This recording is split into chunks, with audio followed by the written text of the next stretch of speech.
Emily Inouye, and I'm the Plant Health Section Team Lead at the Vermont Agency of Agriculture. And welcome to the fourth and final webinar in our winter webinar series that we're offering in collaboration with the Vermont Nursery and Landscaping Association. So Christina, would you like to just say a couple words before we introduce Grace? Yeah, so welcome everybody. And as Emily indicated, I'm Christina Macklin. I'm an executive director for the Vermont Nursery and Landscape Association. And this is our fourth and final webinar, winter webinar. It's fitting that it was snowing this morning a little bit.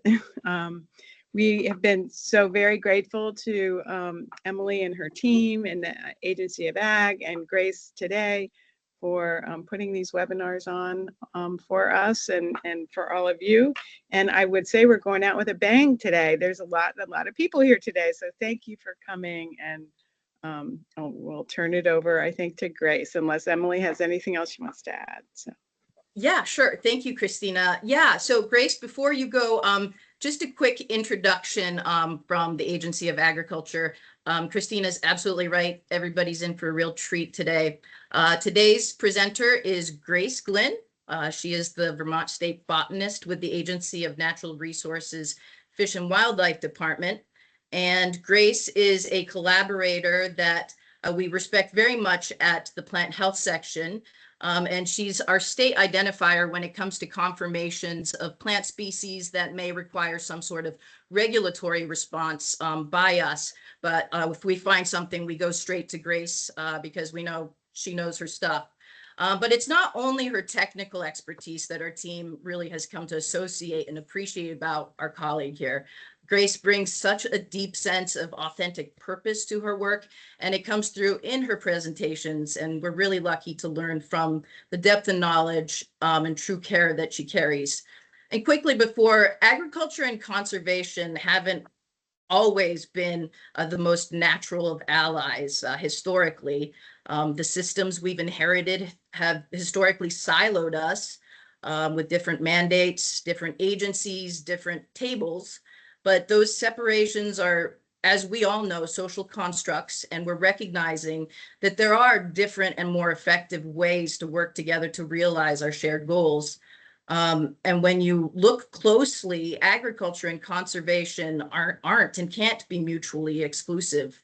And they can't be if we're serious about wanting to conserve things we have collectively identified as being worthy of conservation. And the Agency of Agriculture recognizes that we have both the responsibility and the opportunity to move toward that and to find where the gaps are and to leverage this work together for something greater than either of us could do alone. So we know that conservation doesn't fail because people don't care. It fails in the silence between us and when we're not talking to each other and when what we know stays behind and behind closed doors and inside the rooms where we already know it.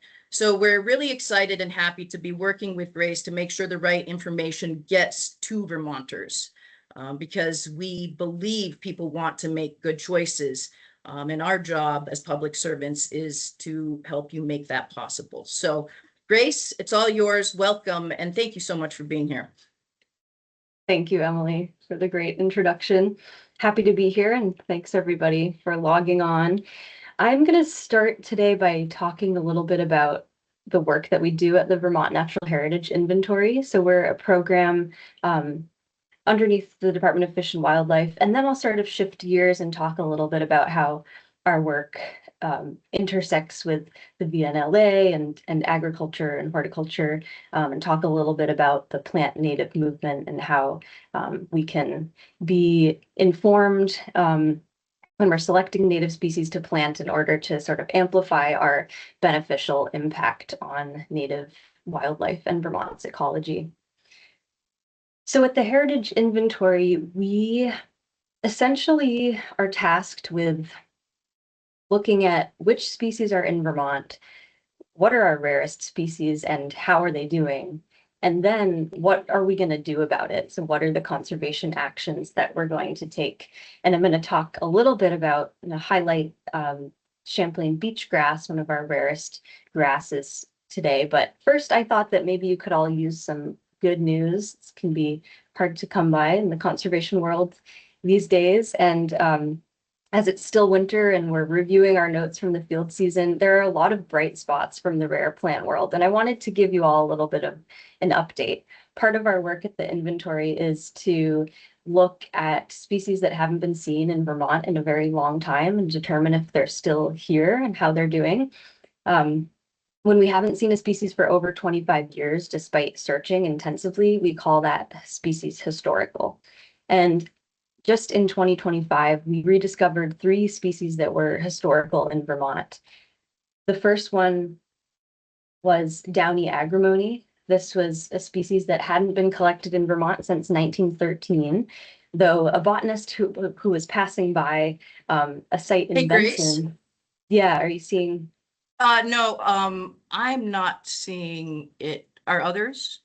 There may be a bit of a lag. Okay, I got it. Yep, thanks. Sorry about that. Go ahead. It was my lag, I Okay, think. looks like people, okay, you got it now. Okay. Yep. Always lag. So this species was, we had somebody tip us off about this years and years ago. They thought maybe they had seen it. So we worked with the private landowner in a part of Benson where there's this really amazing limestone ridge with a maple oak kind of talus woodland community. Got permission from the landowner to visit, and when we walked into the woods, it was about 5 minutes before we saw this agrimony, and we said, oh my gosh, that is a different agrimony than we've ever seen. And it was this species back in our flora, confirmed for the first time since 1913. Looking pretty good despite the extreme drought at the time. You can see the leaves are a little wilty, but big enough of a population that we could collect a specimen and put this in the herbarium to record its presence back in our flora. The second one, and hopefully this pops up for you, is a species called small-flowered blue-eyed Mary. And this is was a great find by a botanist named Tom Groves, who is a professional botanist in southern Vermont.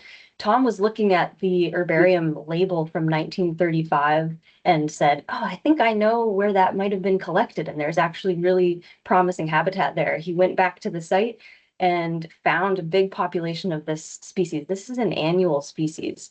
So it had been persisting in this really nice kind of dry oak, ledgy woodland down in Pollitt. This is a place that's conserved by the Nature Conservancy, and it's kind of amazing that we had this native annual was persisting probably in the same location for 90 years and doing just fine. We just had never laid eyes on it. So that was a great rediscovery. These are not the only ones. In fact, since 2022, we have rediscovered 9 species that were thought to be historical and potentially missing. One of those plants was this tiny little succulent. You can see that's my finger for scale. It's magnified 10 times. This is our only native aquatic succulent called Crassula. It grows on muddy shores on the Connecticut River, and this species hadn't been seen for about 45 years in the state until I was actually driving in Brattleboro and just saw this little muddy patch on the side of the road and said, I think that looks like pretty good habitat for Crassula. I'll just check it out on the off chance. And there, growing about this tall from the muck was this species that is also an annual. So the seeds were probably just hanging out in the muck at this site for maybe decades, waiting for the right conditions for the water to come down and spur it to germinate.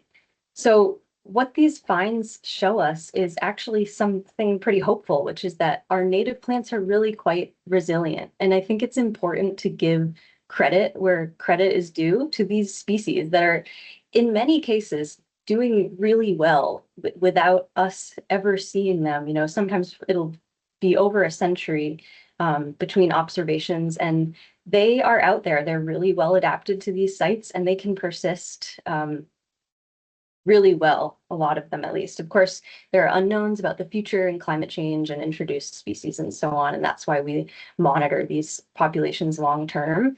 But there's a lot of species that are doing great without us. And this also speaks to the importance of the protection of habitat. So what do all these places have in common? Well, they were set aside and protected, and we may have not known what we were protecting at the time. So this is this beautiful chestnut oak woodland on this Nature Conservancy site, close to where the blue-eyed Mary was found.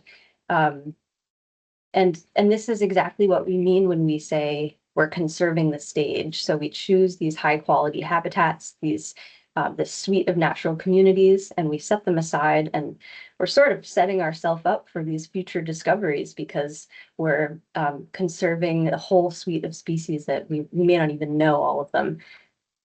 So this speaks to the importance of habitat preservation as a first step. And this is really what we try to keep in mind, that it's always, always better to conserve plants where they are now. This is where they want to be before we lose them. You know, we know that habitat loss remains the #1 threat to species everywhere. We're not immune to that in Vermont.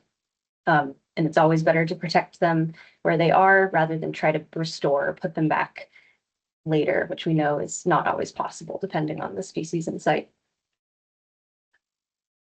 So we have a lot of native species in Vermont. How do we keep track of them if that's our job at the Heritage Inventory? We use methodology provided by NatureServe. So NatureServe is the umbrella program over all the heritage programs, and all the states, their heritage programs are using the same methodology. And that's really important so that I can call up the Maine state botanist and say, what's your ranking for this species? And we'll be speaking the same language. We use these S ranks. The S stands for subnational because Canada also uses this scheme. So S5 would be something like red maple, which is really abundant across the landscape, all the way down to S1 species, which are the rarest of the rare. All of the species that we just talked about would be S1, usually 5 or fewer populations. And those species were all previously SH, so state historical. And when we refound them, we changed their rank in our database to S1. So one of the most satisfying things is when you can go in and change that rank and indicate that this species is indeed still here. State extirpated, SX is, we hope species don't get to that, but that's when we have evidence to show that they are probably gone, eliminated by development or something. And we only have a handful of those species in Vermont, luckily. So our list of these species and their ranks is always changing and adapting. It's dynamic. As we learn more, there's always more to learn about the true status of these species. And we're always asking, what are the trends here? There are, of course, species that are declining, and a number of our native orchid species are declining. We don't always know why, and there's a lot of work to be done there. We in Vermont are lucky to have over 50 species of native orchid, which is pretty remarkable. The majority of those are rare. An example of an orchid that is exhibiting some declines is tall green bog orchid, this really robust orchid of fens. Smells incredible. This species we re-ranked in 2024 on our list from S3 to S2, S3, and that means from uncommon to rare/uncommon. And that may seem like a small change, but it actually represents a change that allows us to have some regulatory jurisdiction over this species. So it's pretty meaningful for our work. The species is also threatened by deer browse pretty significantly, and we think that may be one cause of the decline. On the other hand, though, we have species that are actually doing quite well and expanding, and we also don't always understand the factors here, but we try to change their ranks to reflect these trends. An interesting example of this is autumn coral root. This is a saprophytic orchid, so an orchid that does not photosynthesize but feeds off of decaying matter. Really strange little flowers that don't actually open. You can see these tiny little capsules here. Each one of these capsules has over 5,000 orchid seeds, minuscule dust-like orchid seeds. And a lot of these populations are really large. Since 2020, we've had 13 new populations reported, which is quite significant and may eventually end up leading to us delisting this species from our endangered species list. It's currently listed as state threatened, and was placed on that list back when there were far fewer populations. And so part of our work is making sure that that list actually reflects the species that actually need protection. This is just a little excerpt of our list. There's a lot of information on here, and this is available online. And you can see under state status, these E and T letters represent state endangered and threatened species protected by law. And this is just notable because not all states have an endangered species law that protects plants. So this is a protected mechanism that we have in Vermont. You know, if a developer proposes subdivision on top of a Champlain beachgrass population, we have protective measures in place so that that needs to go through a very rigorous permitting process. So in that way, we're lucky to have unusually stringent protections, I would say, for a lot of our rare species. But you'll note that not all of our very rare species are protected by law.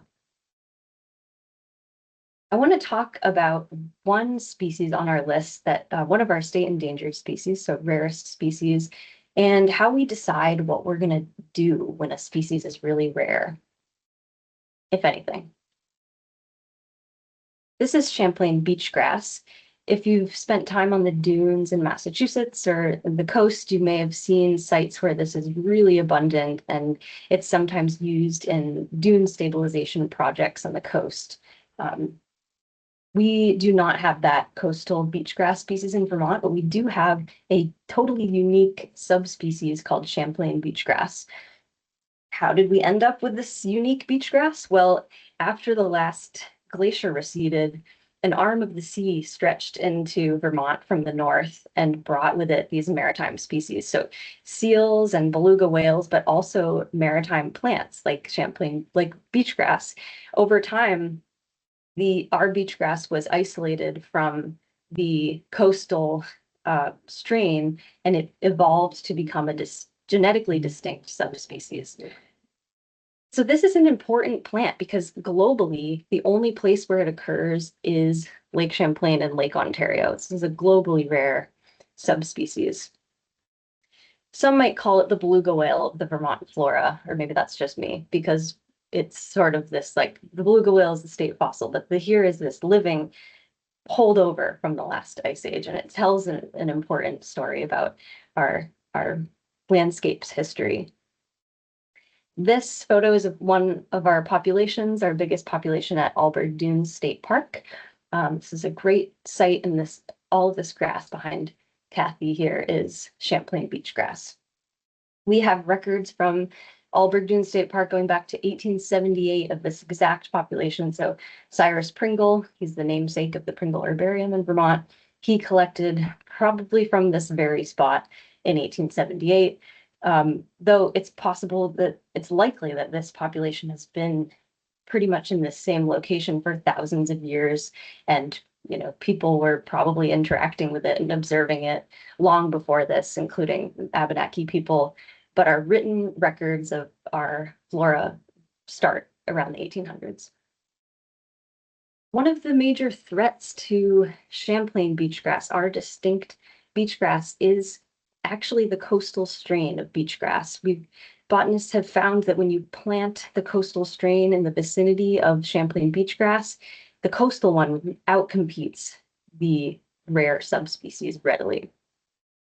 There are cultivars available as well that will outcompete the Champlain beachgrass. And this has become a problem at a number of sites, unfortunately, including North Beach, where it was accidentally introduced. And we're really grateful for the city of Burlington for helping us to steward that population.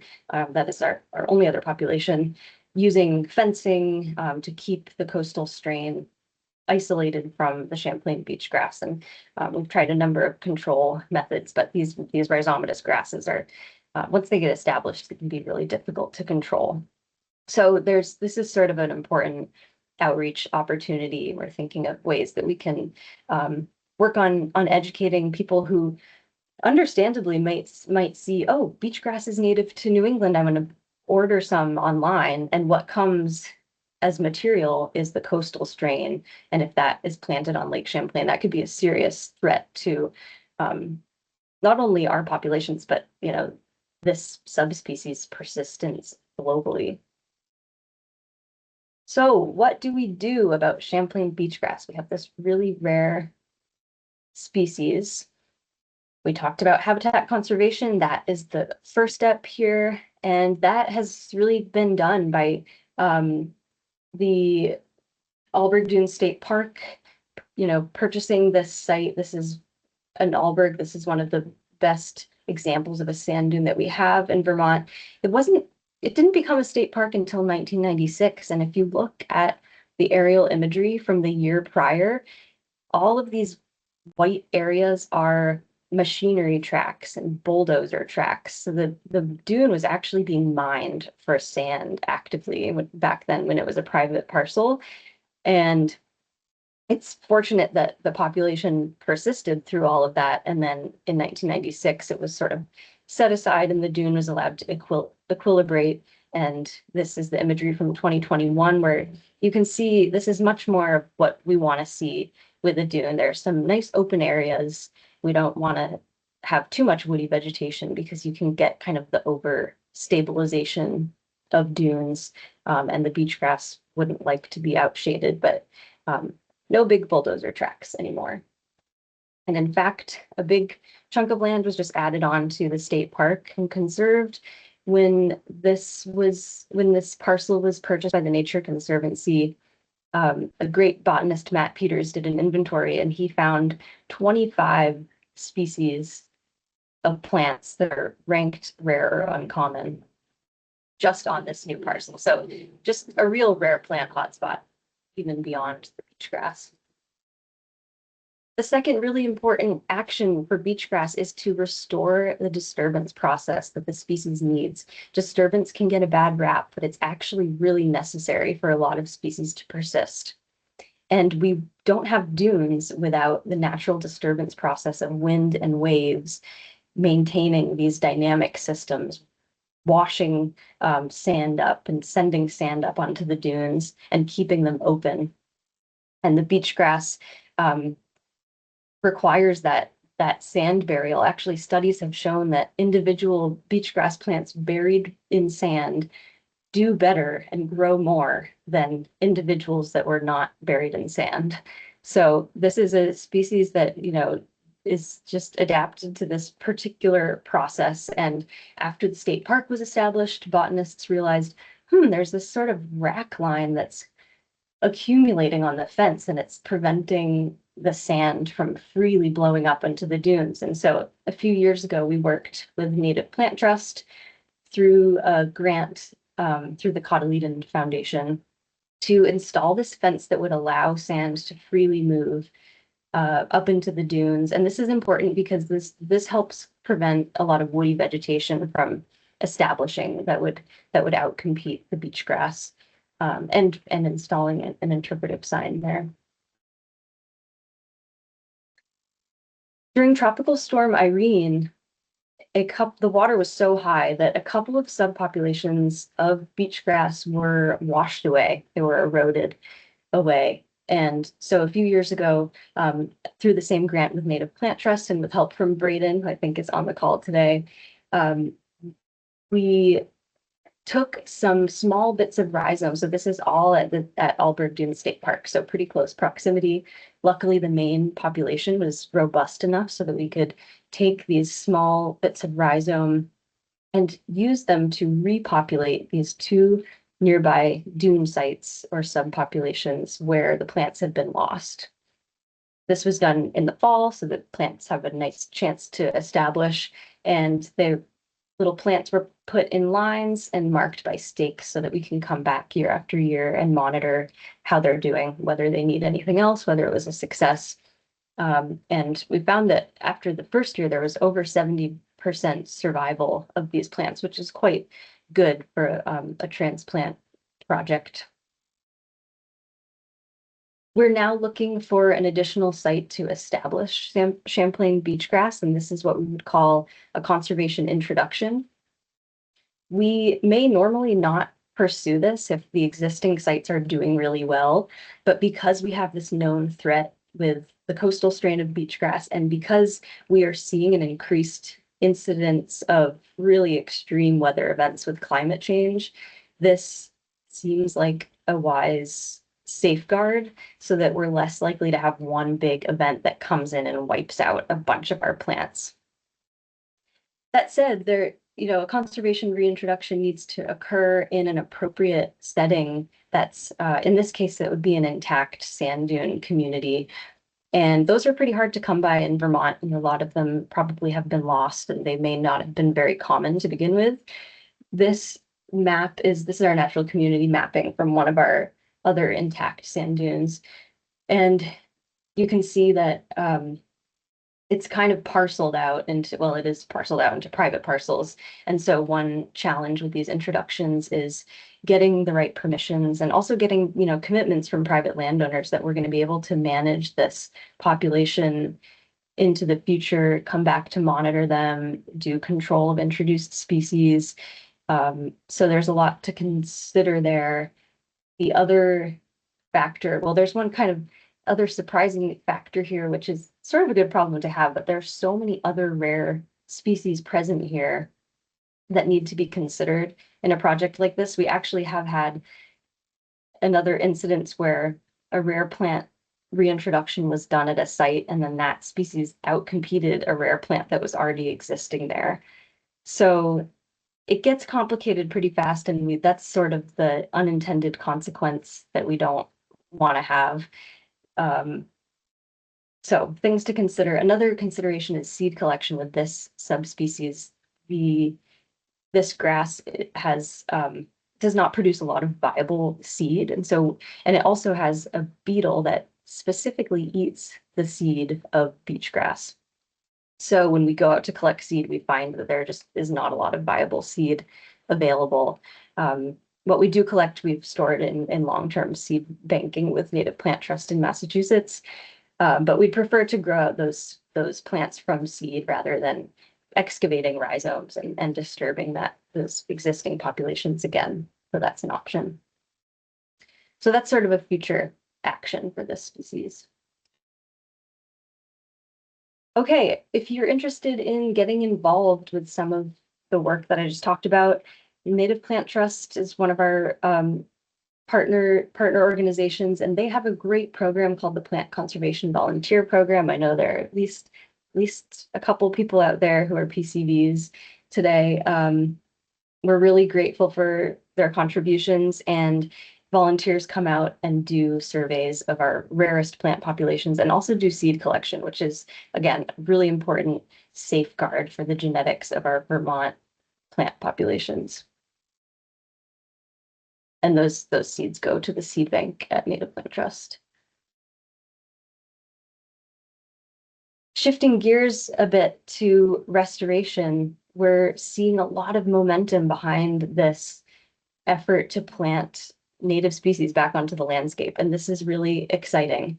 I'm going to talk a little bit about how to select species to have kind of the most outsized impact on Vermont's wildlife, and also just some things that we should be looking out for in order to, thoughtfully select plants when we're planting native. We know that planting native species benefits native wildlife in a way that introduced species don't. But if the species that we'll want to select depends on what we value. If you are really interested in a particular native bumblebee, not all native species are going to be created equal for you. So I want to talk about some of the things that we can do with plant selection. The first one will seem pretty obvious, choosing species that are native to our region. This is the definition of native, will vary depending on what region you want your species to be native to. We're seeing a lot of these pots that say native plants. And I don't remember where this was last year, but I saw this Dutchman's pipe, Aristolochia macrophylla, in one of these plant native pots, and I sort of stopped and said, I don't think that's actually native to New England. One resource you can use to find out, to take a look at range maps and find out what is the native range of species is NatureServe Explorer. So when I pulled this up, I saw that indeed the pink hatching represents a place where that species is considered introduced. And in fact, Massachusetts, there are a couple of pretty aggressive garden escape populations of this species. We haven't seen that in Vermont, but it's probably only a matter of time.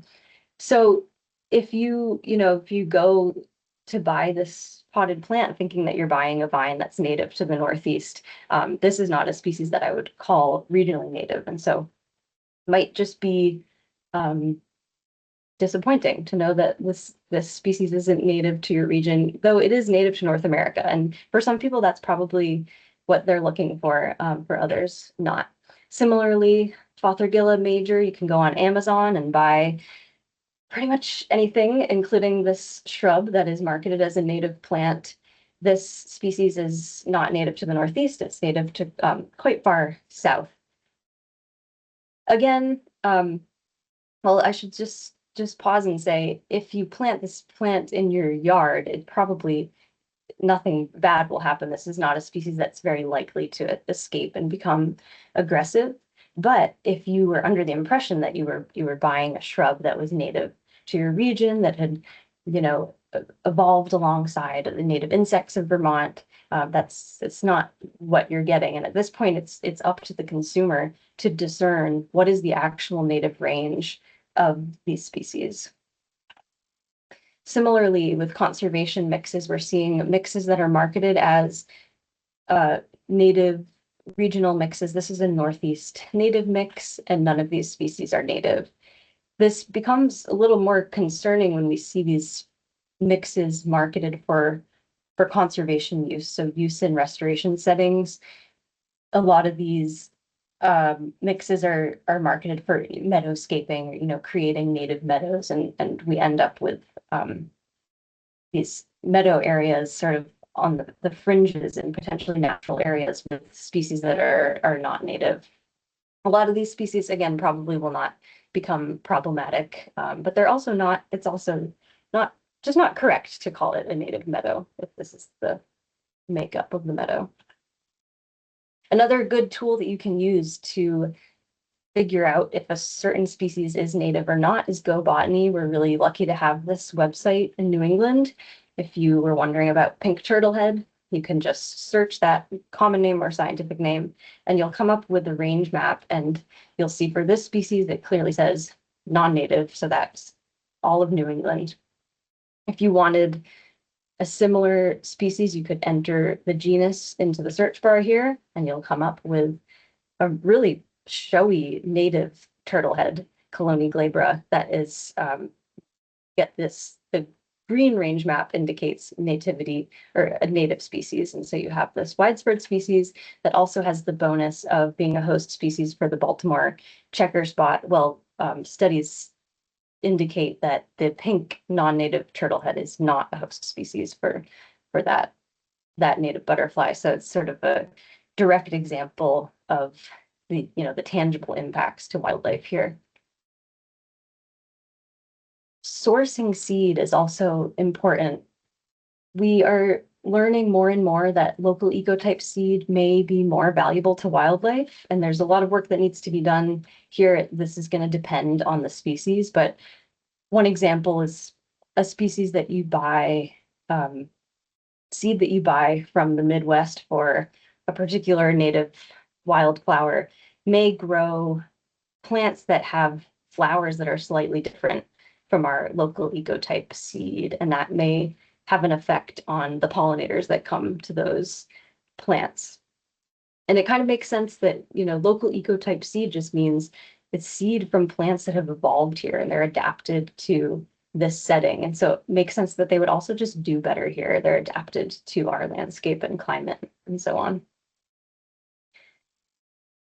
Keeping it common, avoiding locally rare species. This may seem counterintuitive to people. We sometimes have people reach out and say, well, if these species are rare, shouldn't we put them back on the landscape and try to make them more common?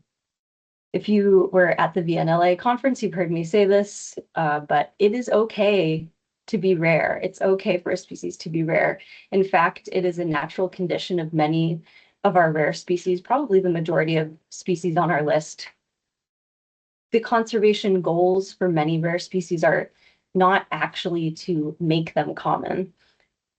And we know that when we buy a seed mix that has Vermont endangered species in it, then the seeds come from the Midwest. Those populations are really genetically distinct from our Vermont populations in many cases. And what you can have is the genetic sort of pollution of our native populations of those endangered species.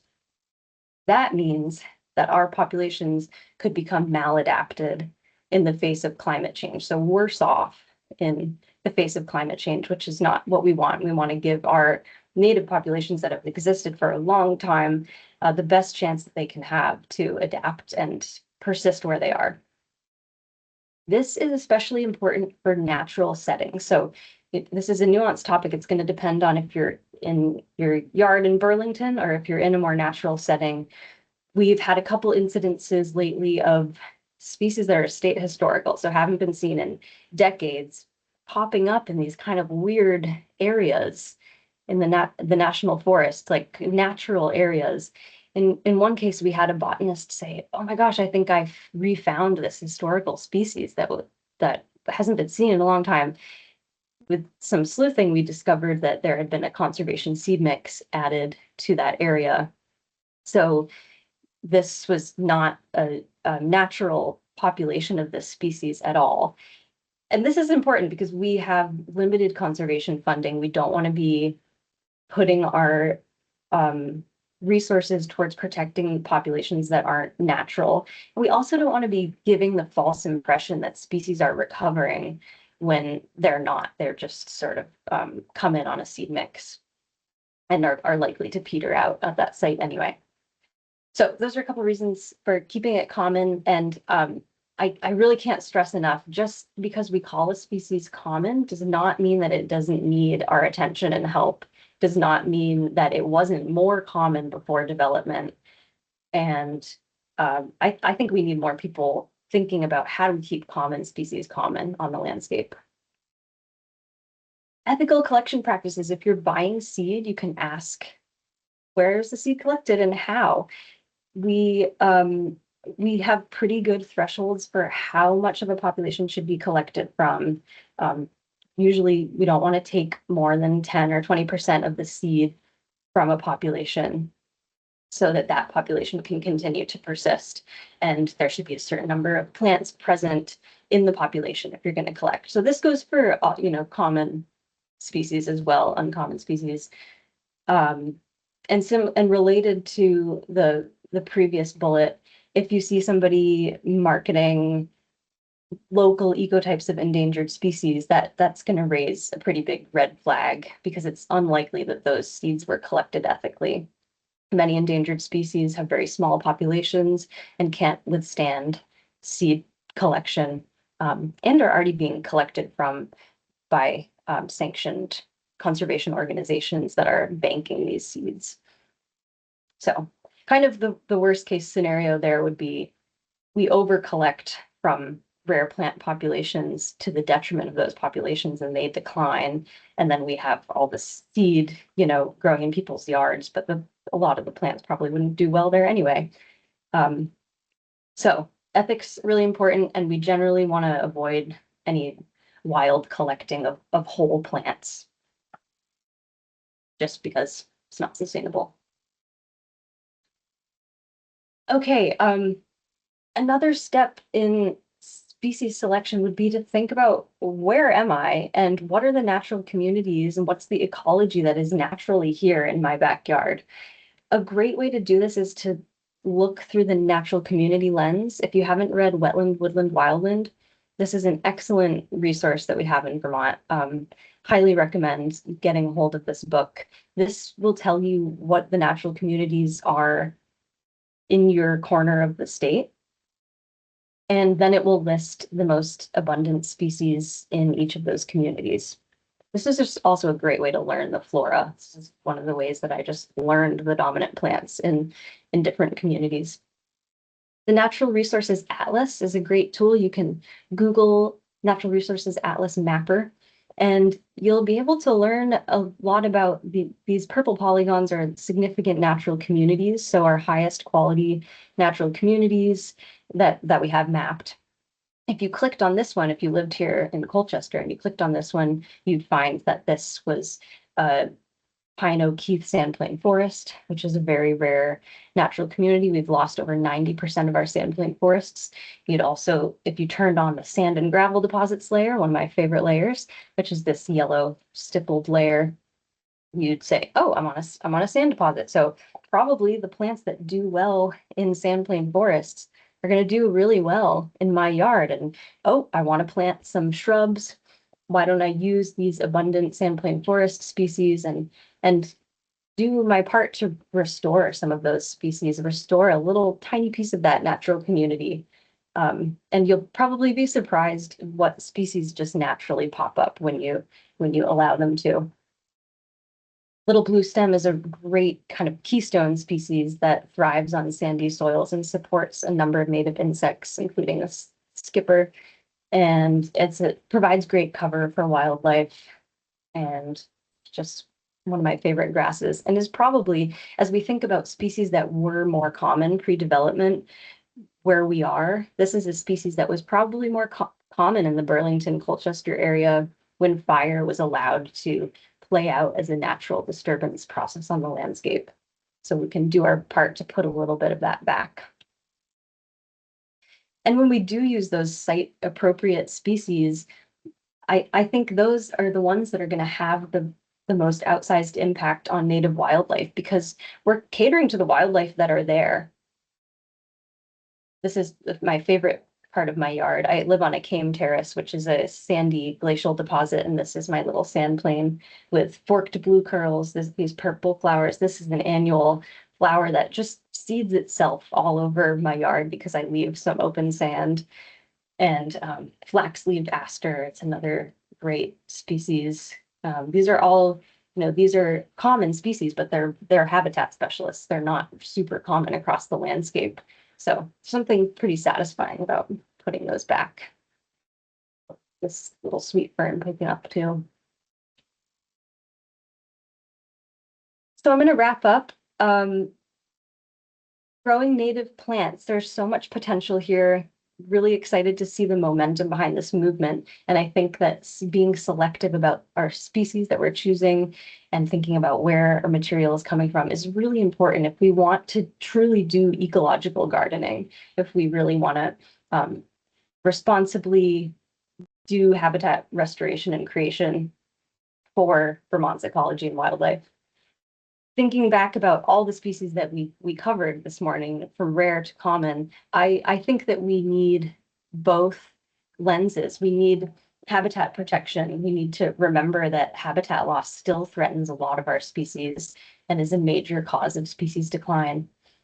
And we need to protect plants where they are. And we also need to do habitat creation and restoration in a thoughtful way. And we're realizing more and more that everybody can participate in that. That I will take questions.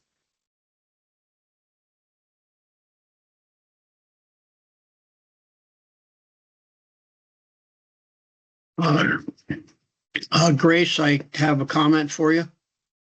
Sure. I'm George Africa. I've been growing plants my whole life. I'm 78 almost. I've operated Vermont Flower Farm in Marshfield and first in Shelburne, Vermont. One of the things that I experience every single year, sometimes every single day, is people who arrive and I ask if I can help them, and they say, yes, direct me to your native plants. And I think that we're doing a good job explaining, as you just did this morning, about native plants, but I think we have to do a bigger and better job. I'll give you an example.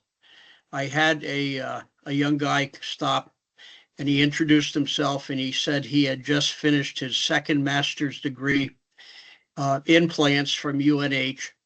and he was interested in natives. So I said, can you give me some examples of what you're looking for? And maybe I can help you.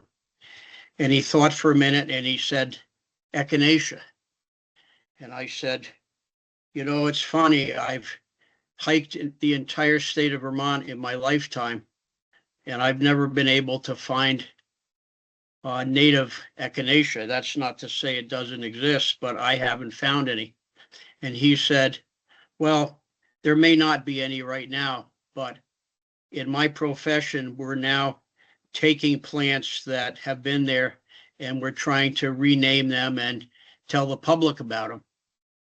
And that just seemed like a strange answer to me. Maybe you think it's a good answer, a strange answer to me from somebody that just came out of an education in that business. People have, they do, the example I'm giving with this man is true of so many people that come. Probably 99% of people who ask for natives have no idea what they're doing, but they've taken upon themselves to want to have different kinds of gardens, get rid of the front lawn like you did and plant it in flowers. But can you speak to that just a minute? Maybe how we can do this a little bit better than we have? Sure. Yeah, thanks, George. Echinacea is indeed not native in Vermont, though it gets to an interesting point about sort of the purist perspective. And I personally believe that it's okay to grow species like echinacea that are not native to Vermont, but they're not likely to become problematic. And there are pollinators that like them and medicinal uses and other reasons why people might want to grow them. But certainly good to be informed about the status of these species. So it's a great question about messaging and education, something that we're trying to ramp up. I think it's going to kind of take the whole community of horticulturalists, gardeners, landscapers, botanists, realizing, like Emily said, that we all really want the same thing at the end of the day, which is biodiversity conservation. I think if you're here today, it's probably safe to say that you're interested in that. But also the mindset shift that is required to move beyond the lawn to ecological gardening is pretty big and significant. We need to embrace messiness. We need to let go of some of our dyed mulch and say, I'm gonna have some bare sand for these digger wasps or whatever. The whole kind of aesthetic needs to shift. And I honestly don't have the answer to how to do that, except that it's happening slowly and people are realizing that the lawns are they're just these colonial holdovers that we can let go of, and that there are many, many benefits of native species that we didn't even talk about today, like using less water. We're having these extreme drought events. We're having extreme flood events. People want flood resiliency. They want species that are going to live through the drought and then withstand this 7 inches of rain that we get in a day. Species that actually have deep tap roots and are going to stay and are going to sequester carbon. So really preaching those benefits is what we need to do. You're absolutely right. My place is on the Winooski River, so obviously I know a lot about floods. But the other question that I received in the past few years is, tell me what I can plant along the river or the stream to help me with floods. And I think this is another thing, maybe like the Vermont Flower Show, the next time it comes around, make sure that we have those kind of programs for people to listen to. Yeah, I think that's really important in bridging the gap between these worlds that historically have been pretty siloed. I think somebody had their hand raised. Lauren? Yes, thank you. I wear 2 hats.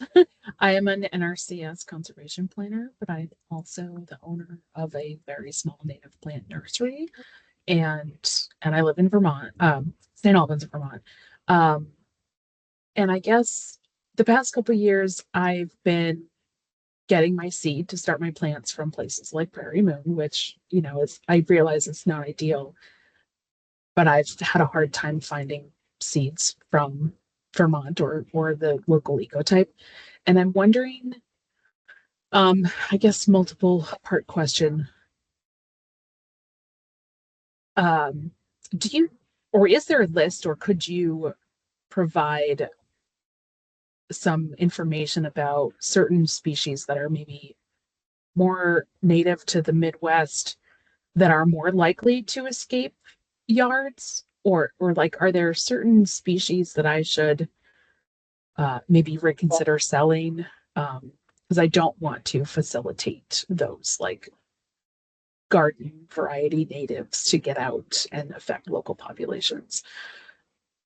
And then I guess, I mean, having a local seed source local to Vermont in any sort of quantity is challenging. But I have been in touch with Intervale because they have that seed exchange program. But I guess I'm wanting to shift gears overall and really try to get local ecotype seeds to grow so I can sell those plants that are more appropriately should be planted in Vermont. Well, that's great. We don't have a list of the potentially problematic species, but we do have a list, so a couple lists of good species that are more likely to be available at the end of our document. This is a new document called the Planting Guidelines for A&R Lands that you can find online. So that may be helpful. It's not totally what you're asking for. We have a couple of lists, through the Agency of Ag of the really the most problematic introduced species. Our watch list would be a good place to start. But I think what you're looking for may be like the next step beyond the watch list of plants that are potential to escape. I review a lot of plant lists, and I would be happy to look at a list for you if you can email me, and happy to give feedback. We do that a lot. Okay. It's it's hard to it's hard to make I'm also generalizations. sort of feeling a little guilty now that I've started growing these plants from non-ecotypic seed, and I'm like, should I not sell them? Should I like? Oh yeah. You know. Don't feel too guilty. Okay. Prairie Moon is the availability. I've bought Yeah. things from Prairie Moon too. Sometimes you just can't find them. The Wild Seed Project, I feel like, is ramping up their production more and more, and they're having more and more selection. So I've sort of shifted over to them, and to just collecting my own seed. You can get it's time intensive. Not everybody's gonna have time to collect seed locally from. And it takes like knowing where the populations are, where the big populations. Is it appropriate to collect there? Do you have landowner permission? But we are working on that a little bit with UVM, and we hope to have some local ecotype seed available. That would be more for restoration projects. But yeah, unfortunately, I don't have a better answer than the Intervale at this point in terms of buying local ecotype seed locally, but it sure seems like a lot of small nurseries are starting up right now, and it's exciting to see a lot of those places being interested in doing just what you're interested in doing, just providing local ecotype material. So we hope that there will be more an abundance of available seed in the future. Great. Thank you.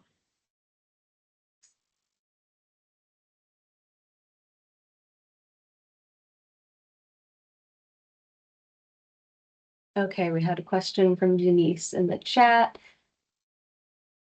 Yeah, tried to take classes at NPT, but they fill up fast. Anything you can recommend in Vermont that are not 3-credit college courses? This is really tricky, and it's kind of a reflection of this broader trend towards less availability of botany education, which is really unfortunate.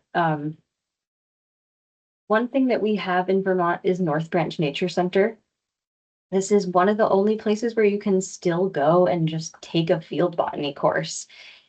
This is, it's kind of, it's too bad because it's so important to have people who know field ecology, but yet we're losing those on the ground skills because university programs in field biology are being cut left and right.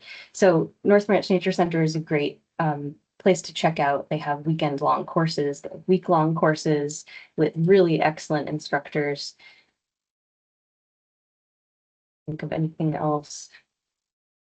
It's one benefit of the PCV program.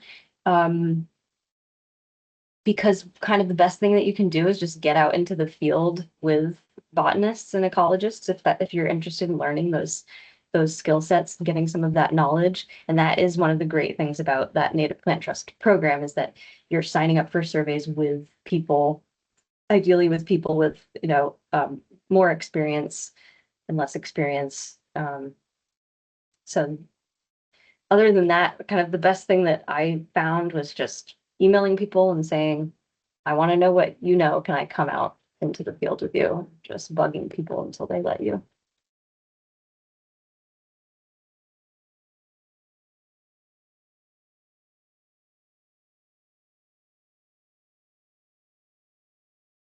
And that's a great point about Vermont Association for Wetland Scientists workshops as well.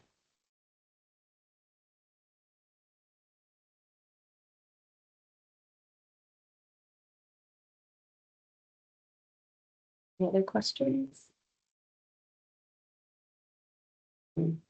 I saw something that said Sally had a follow-up to George's comments.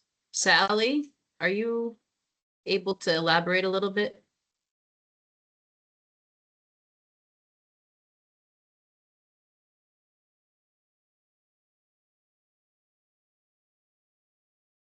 Okay, that might be a muting issue.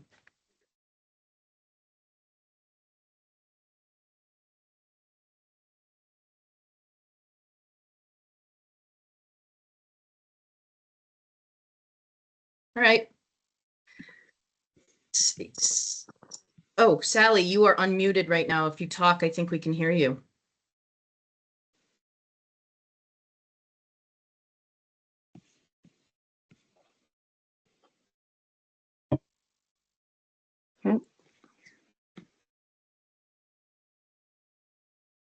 Okay, I think we may have unfortunate reception there.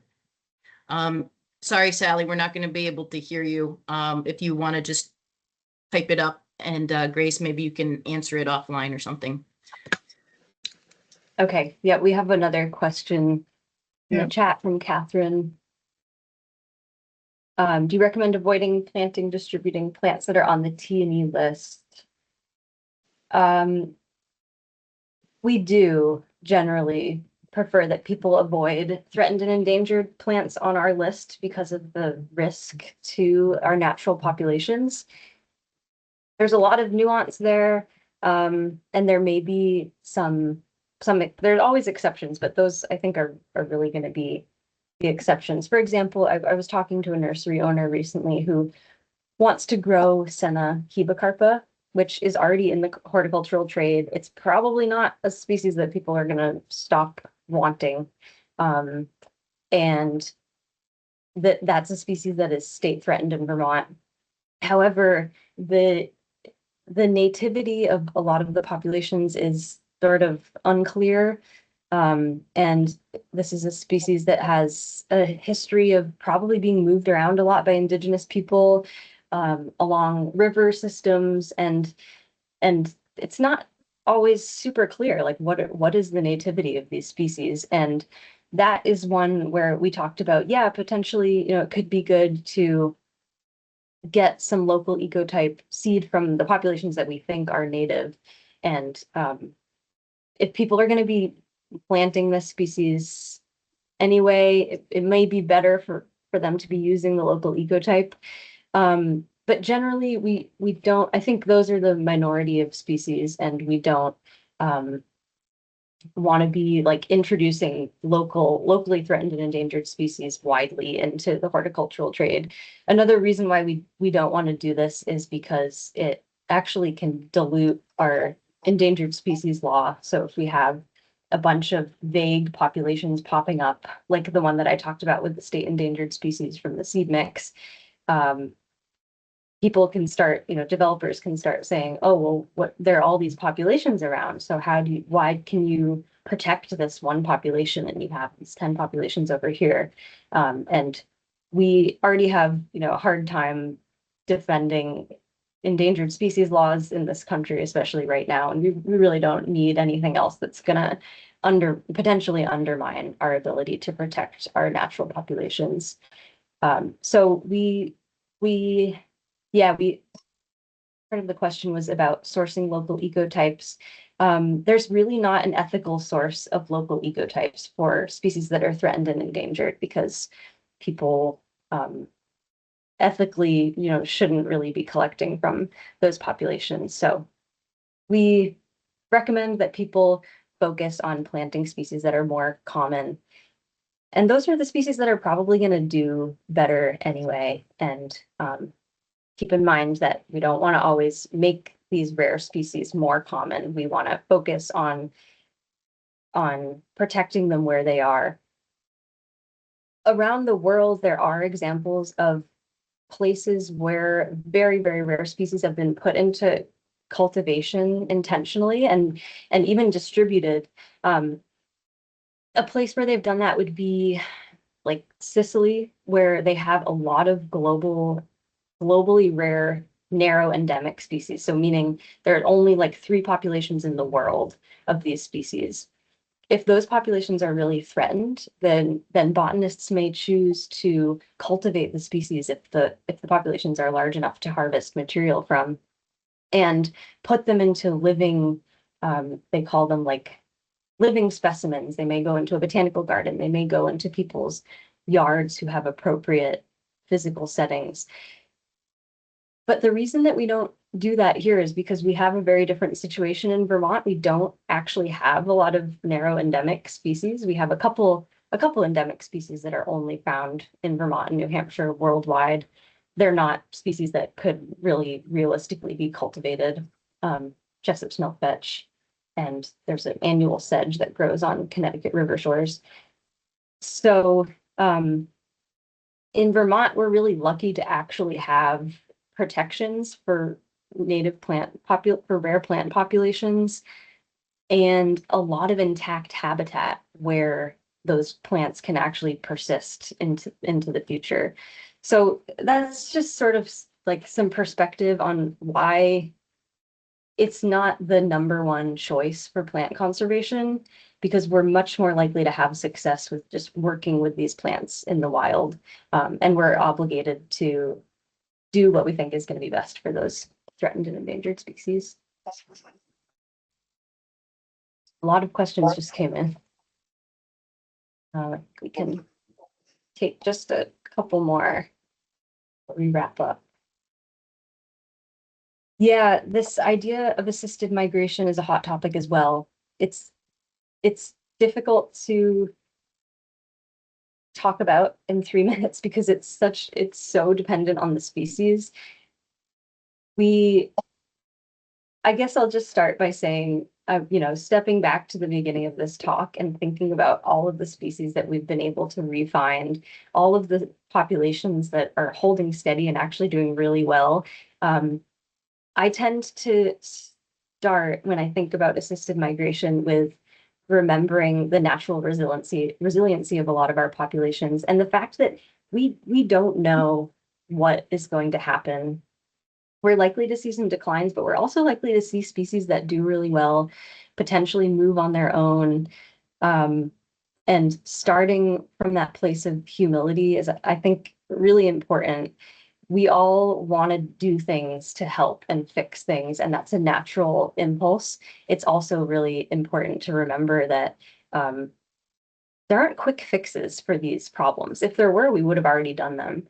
And I think there's a middle ground with assisted migration, with the appropriate amount of meddling and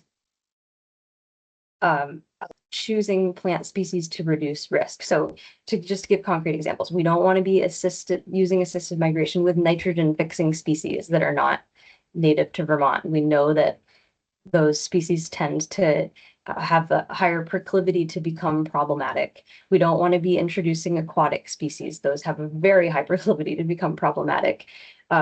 We want to take white oak from southern Vermont and plant some of that southern material at really dry, warm sites in the northern part of the state? That seems like a very low risk action that is potentially going to provide us with a more resilient community. So yeah, very complicated, and there are people who are working on this with trees a lot, like Tony D'Amato at UVM. We have a lot less knowledge about how we should be thinking about assisted migration with herbaceous species. And so probably in 5 years, we'll have, exponentially more studies that will inform how we can do that work in a way that's going to minimize risk to the species that are already here and thriving. Shall we call it there, Emily? That sounds good. See, we told you were in for a treat. Thank you so much.